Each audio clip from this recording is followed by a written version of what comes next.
Hi, this is Ishi Abel with the Horse Human Connection Matrix. Today I have Sarah Linthacum with me. She is a barrel racer, a mother, and a farmer. And we're just going to chat a little bit about horses. Welcome, Sarah. Hey, well, thank you for having me. Yeah, absolutely.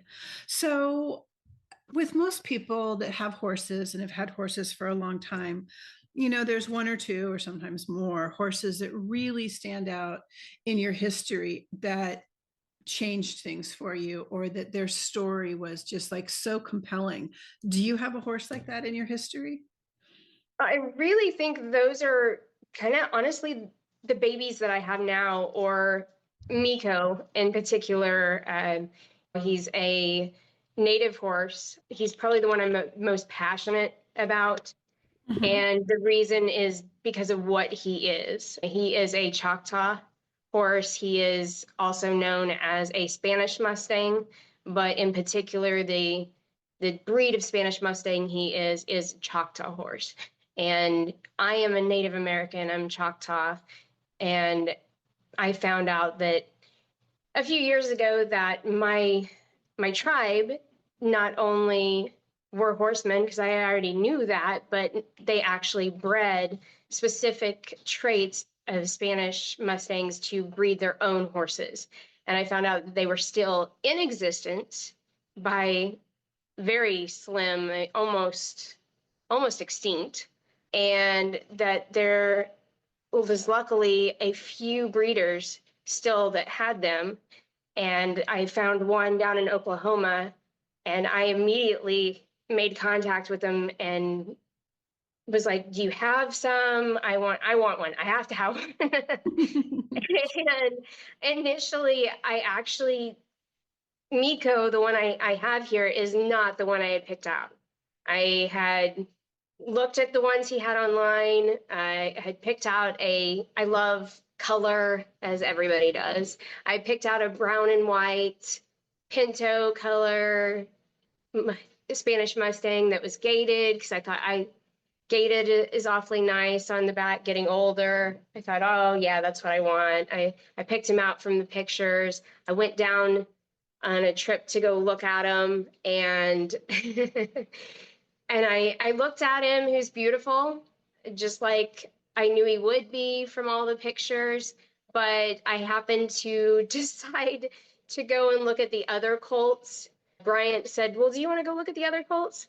Sure, sure. I'm going to go look at the other colts. Why would I ever turn down looking at a horse, right? And so I happened to step into the pen with all the other ones, and there were several grullas actually in the pen, but I went over towards them, and he just stood still, Mhm. and I started scratching him and just petting him, and he just stayed there. And I started moving around him, petting him everywhere. And I remember Bryant telling me, he said, "Whoa, he hasn't really been handled. All of our horses, they don't get handled that much. Please be careful," because I was moving down to his legs and around his body. And I know Bryant didn't want me to get hurt or anything, but I moved all around him. I picked up his feet. I did Wow. everything with him.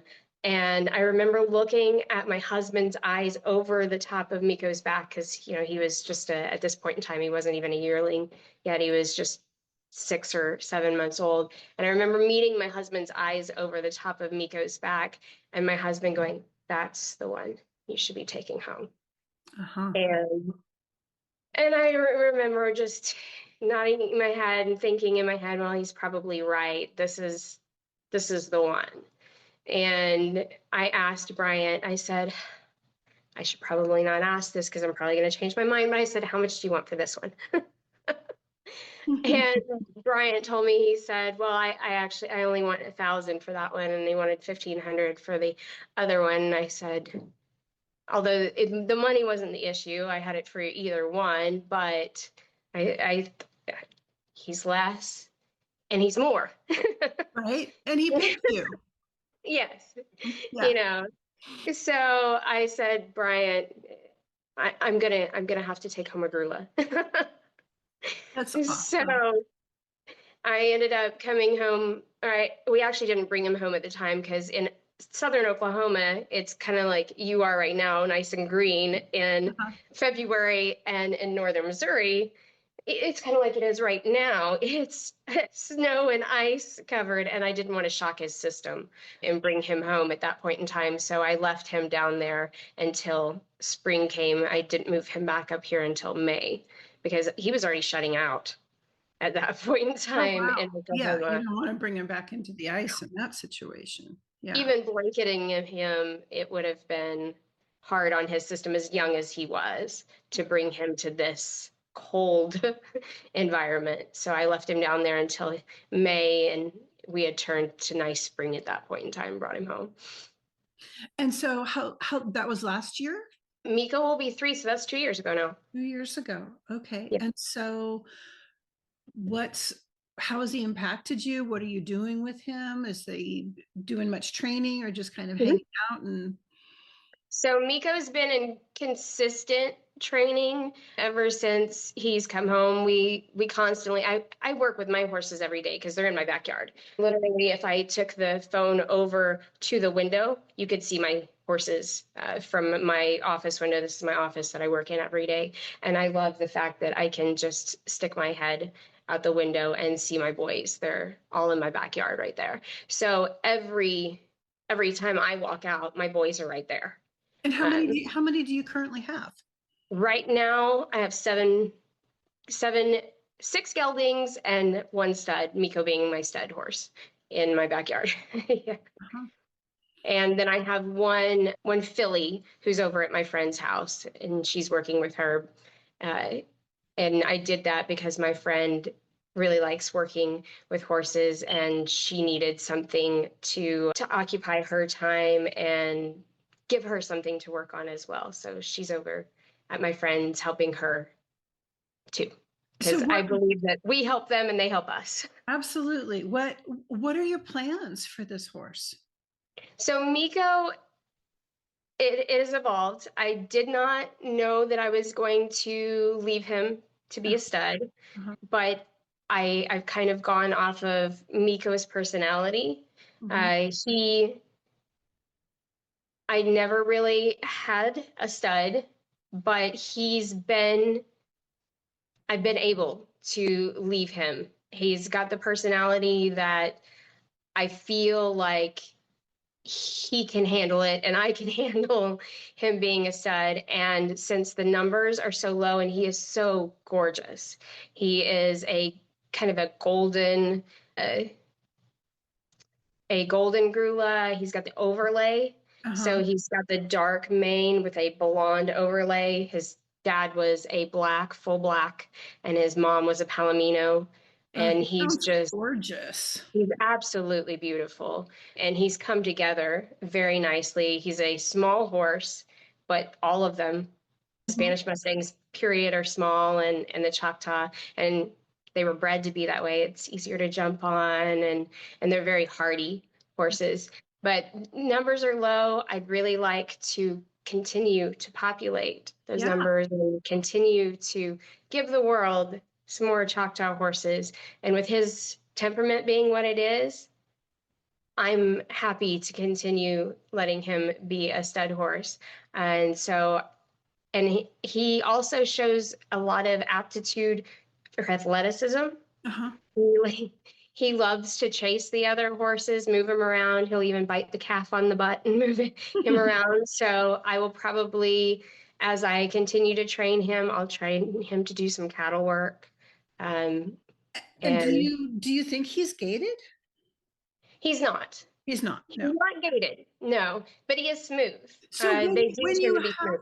when you have like a Spanish Mustang or a horse with Spanish Mustang blood and they are gated, is that like what do they call it? The somebody I once heard like the Indian shuffle. Is that a thing? I mean, it It might be is an Indian shuffle is in between a non-gated and a completely gated. okay. Um, and he he may get there where he does a little bit more of an Indian shuffle. Right now he's not really gaited at all, but he's a smoother. I think he'll be a smoother ride. I'm not riding him yet. I Mhm. believe in waiting a little longer. Yeah, he's only 3. He's only 3, and he's not even quite 3 yet. He'll be Yeah. 3 in June. So as of this summer, this spring, this summer is when I will actually start getting on his back. Mhm. He's been doing all the groundwork to get to that point so far, but I haven't gotten on his back at Yeah. this point in time. Because one, he's still got baby brain, And bones growing.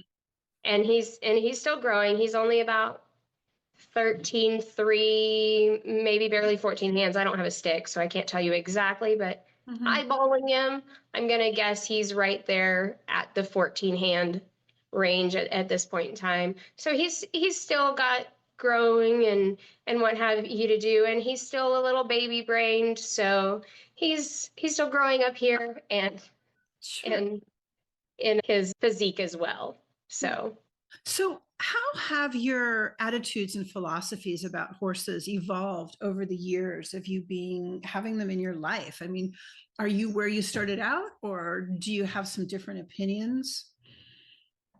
I would say I give him a lot more credit the older I get and the more horses I know. I I give them more credit for being separate individuals just like humans are separate individuals. I think that the younger that I was, horses are just kind of I thought that all horses were kind of the same. And the more that you get to know each individual horse, you know each individual horse has an individual personality. And I think that the more that I work with them, like I can tell you the 5 that I've had here out here for the last few years, I can tell you all the individual quirks and the individual things that their strengths are and that their weaknesses are, just like humans. So I Right. think that So I've that learned. affects how you train them, how you interact with Mhm. them, how you relate to them. And Absolutely. I'm also curious because you've mentioned Choctaw and Native American, you and the horse. Is there are there Native American training methods, which from what I've read about are often very relationship based, that you bring in, and what does that look like? Maybe you can speak to that a little bit. Yeah, and I was also raised by a Choctaw cowboy. My dad was a growing up, he broke and he would buy, sell, trade, break, and go on to the next horse. So we constantly had horses coming in and going out. And I was raised with him, and the way that I was raised is all creatures, great and small. It didn't matter if we were talking about ants or we were talking about horses, from the little bitty things, they all had a life and they all had a spirit and they all deserved to be treated well. I remember my dad getting on to me. I had an ant farm that if you didn't take care of the ant farm, you need to let the ants go, all the way down to that. So I have brought that with me in everything I have ever done to take care of animals. Like I'm hyper vigilant with how I take care of my animals, and it wrecks me to see anybody who doesn't Mhm. take care of them with such great respect. And I'll take care of them before I take care of me.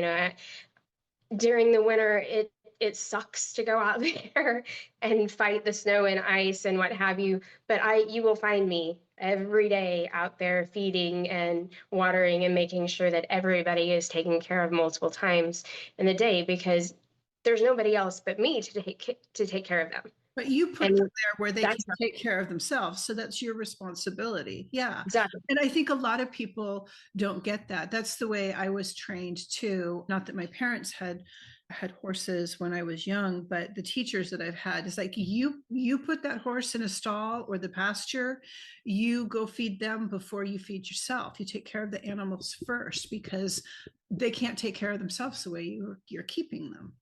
Oh. And there were some old school ways that my dad had, wet saddle blankets. And I still believe in some old school ways of teaching and training the horses, but never to be cruel. I never ever once saw my dad ever be cruel, even though he was an older cowboy. Mhm. And I've never believed in being cruel. Being firm, and letting the horse, sometimes you have to let the horse know who the boss is. Yeah. Absolutely. But there's no need to be cruel and there's no need to be harsh. Yeah. And I think that that's an old, outdated way that some people still believe in treating them. But I think there's so much more to learn about working with the animal. And the natives believe that they have spirits and they have ways that you can work with them. And instead of working against them and dominating, I guess Right. you will. Right. So it sounds like what you're describing is what I call benevolent leadership. And sure, there's definitely times when there needs to be a definite leader, but it's nice for them to have some choices. And if you get to know them, really working with their personality sounds like a big part of that too, their personality and their spirit. I think So trust is the most important thing with a horse. how do you how do you build trust?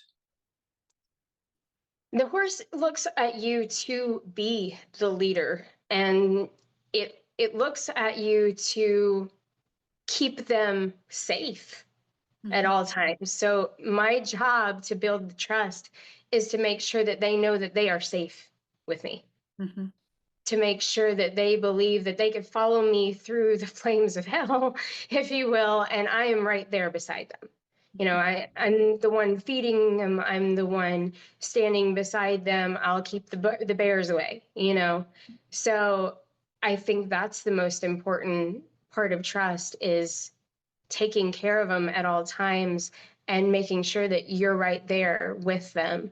And in everything that they do, they can rely upon you. Mhm. Yeah, that's clearly putting you in not just trust, but leadership. Yeah. Yeah. What would you like to see change in the horse world? I mean, do you have some pet peeves? If you said you've been a barrel racer, are there industry things that you see that you just go, oh my gosh, that's just wrong. I wish I could change that. I love to see the quiet writers. I know that that's not everybody's cup of tea, and some writers prefer to be the kind that are really are really getting after it, but I prefer to see the quieter writers, the ones that the horse knows what they're supposed to be doing. If the horse isn't enjoying it, then I don't think that's probably the right thing for them to be doing, if that makes sense. It That totally maybe makes there's sense. Yeah. another avenue that they would enjoy a little bit more. And I'm not saying that the horse always gets to decide what they want to do, but they kind of do. We I should mean, really consider them more than a lot of them get considered. yes, Yeah. yes, I would like to see that happen a little bit more. I'd like to see people listen to the horses more. Just because they have the athletic ability to do something doesn't mean that that's necessarily what they were born to do. Yeah. But some horses love to compete and some don't. Mhm. Some love the attention and some don't.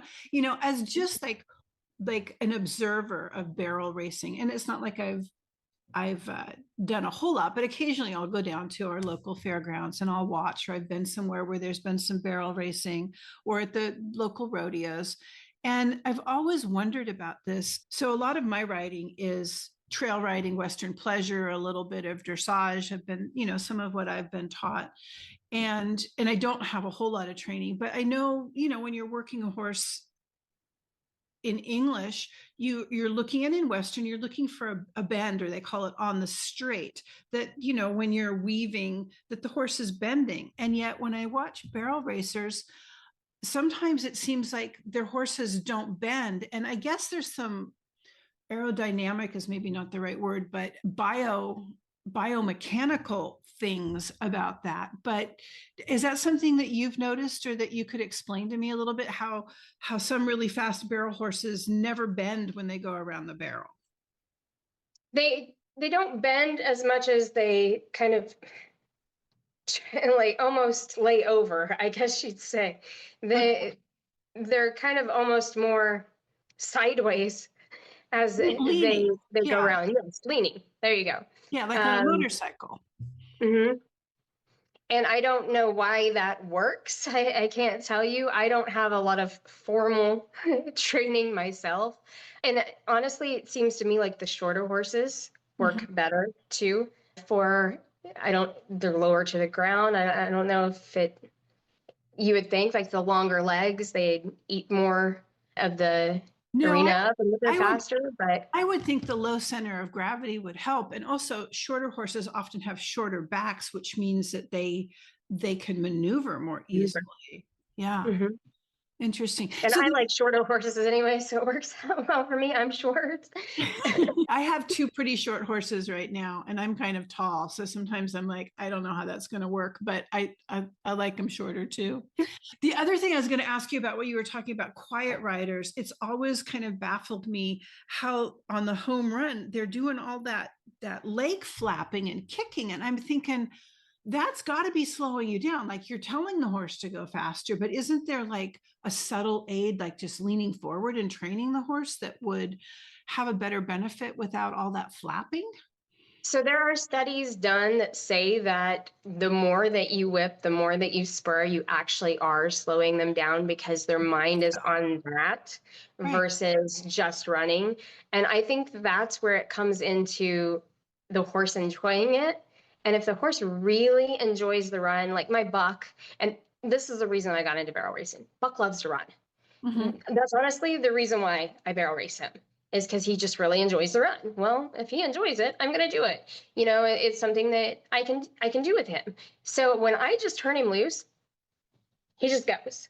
And that's the kind of horse I want to barrel race. I don't want to barrel race the horse that I'm going to have to beat on to get him Right.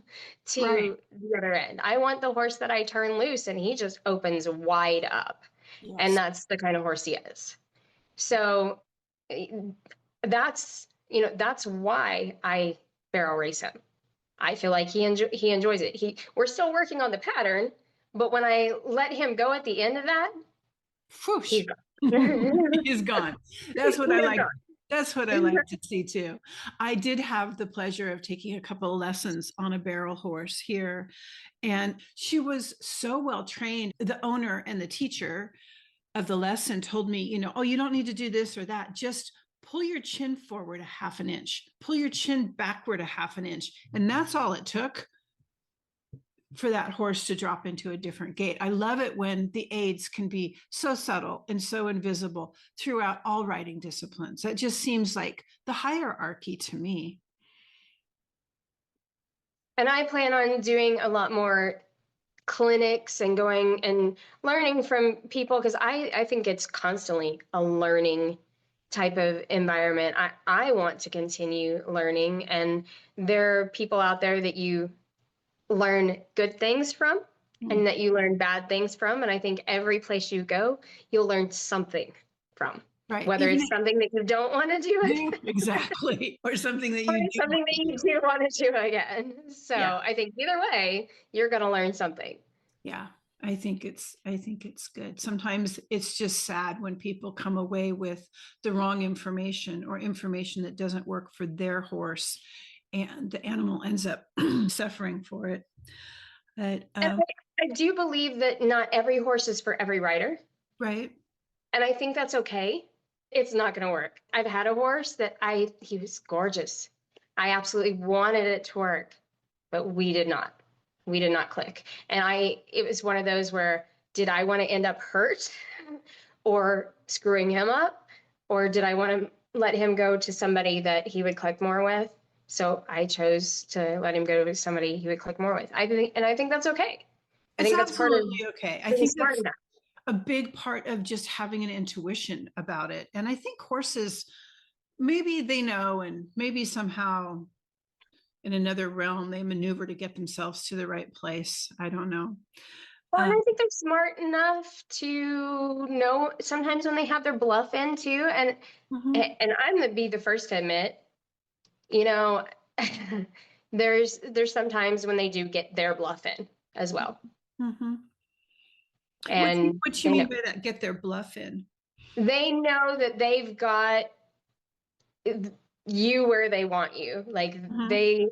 they know that they've got you a little scared, or they've got you a little mystified on where to go next, and they're like, I got this girl. I'm going to keep her where she doesn't know what I'm going to do next, and if she's a little off of her game and she's a little scared, and they get that. They Yeah. understand that. I like to look at that in terms of they're teaching you something Yes. on purpose. Yes. Are there some horses that have taught you great lessons? And does anything like come to mind with that? Well, like that one I'm telling you about, I mean, he taught me a lesson that there are some horses that I can't handle, Yeah. and that's okay. You know, there are some horses that are beyond my scope.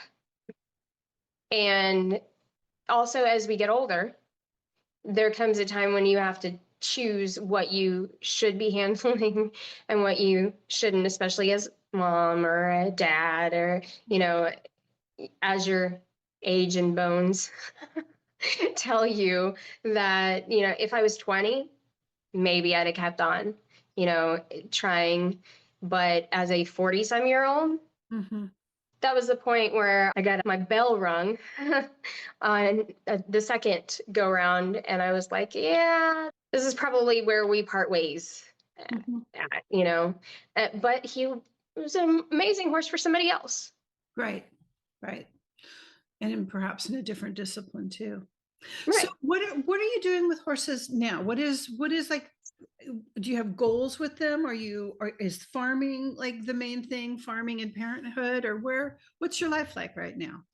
So my husband is the main farmer, if you will. I kind of help out. He raises corn and soybeans. Sometimes we raise wheat or alfalfa, depending on the year. I run a tractor here and there, do a lot of picking up of equipment or running meals out or taxiing around and stuff like that. But I came from a farm background. We raised cattle and whenever I was a kid, and so this is the same kind of thing I grew up in.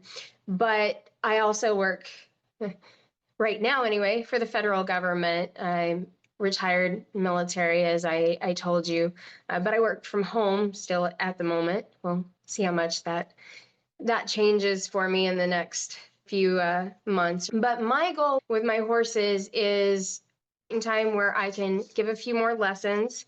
I'd like to. I have a special needs daughter myself. She has two horses of her own.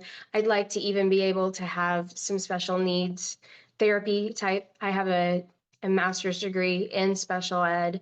I believe that hypnotherapy, horse therapy, I believe in it wholeheartedly. I'd love to be able to have people who have special needs or even PTSD from military out working with these. I brought home two BLM Mustangs that are out there right now. It's been too cold to work with Mooney and Koo, but very much, but they're out there right now.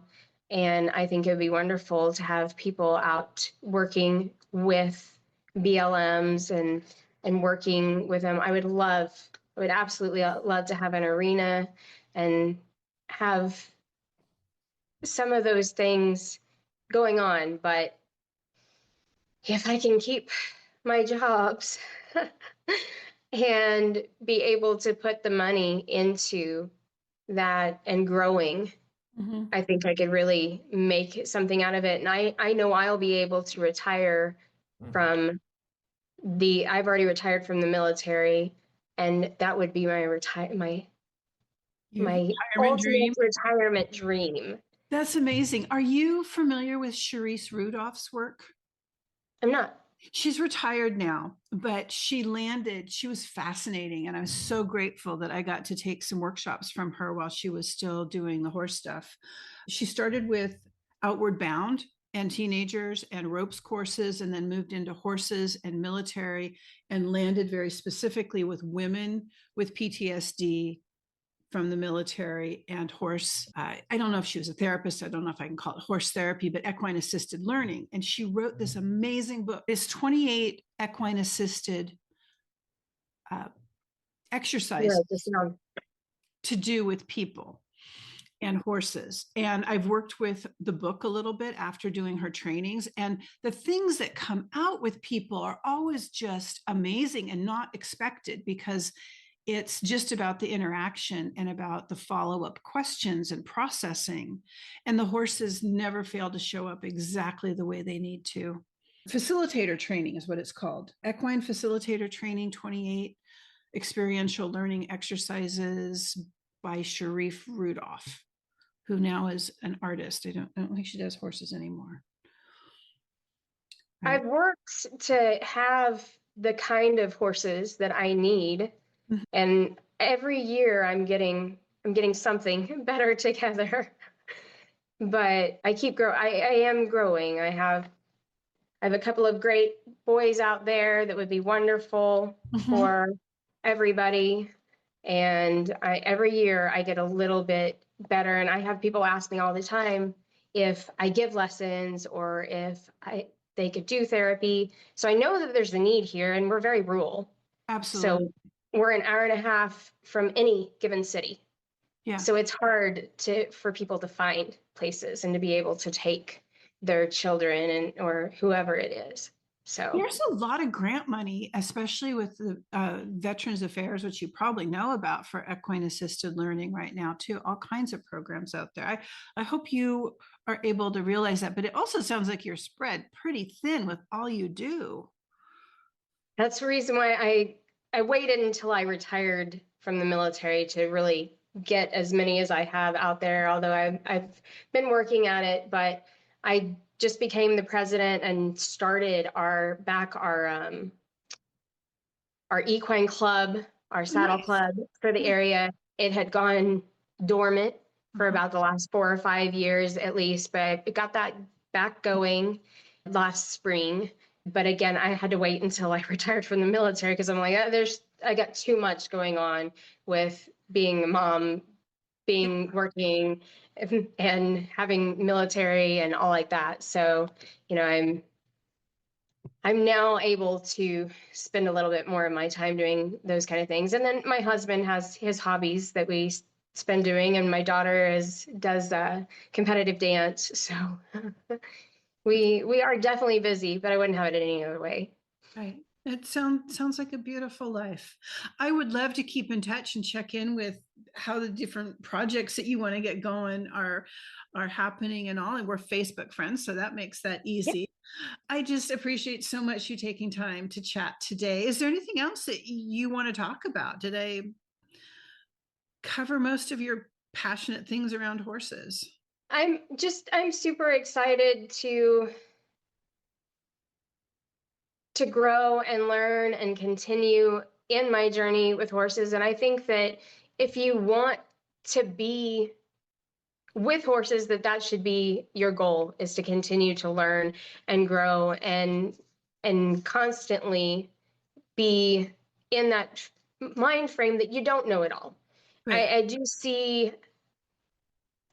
I see the really great horse people, and I see the really crappy ones. And I think you either have one or the other. A lot of times you either have the people that are constantly trying to tear everybody down and know it all, or you have people who are genuinely always about trying to learn. And I think that it's about being that other type, that are trying to build people up and trying to learn. And I hope that we can just build each other up and continue trying to learn and be the best that we can be. That's all that I want to see, and help other people be a part of our lives. That's why I wanted to start the Saddle Club, is show everybody how much horses are worth in our lives and bring it out there for everyone so that they don't get forgotten. I know that we have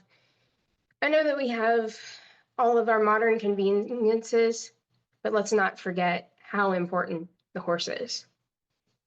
That's very well said. Yeah, having an open mind and really recognizing the intrinsic value that horses bring, which is ever changing also for what our needs are, is just paramount.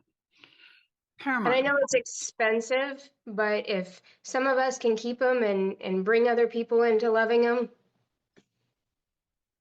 gosh, what could be better? It's a good mission. So would you say that you're part of the quiet revolution in the horse world, moving away from dominance? I I would definitely say that yes. Yeah. Thank you. Well, thank you again, Sarah. I really appreciate it. I love talking with you today. Me too.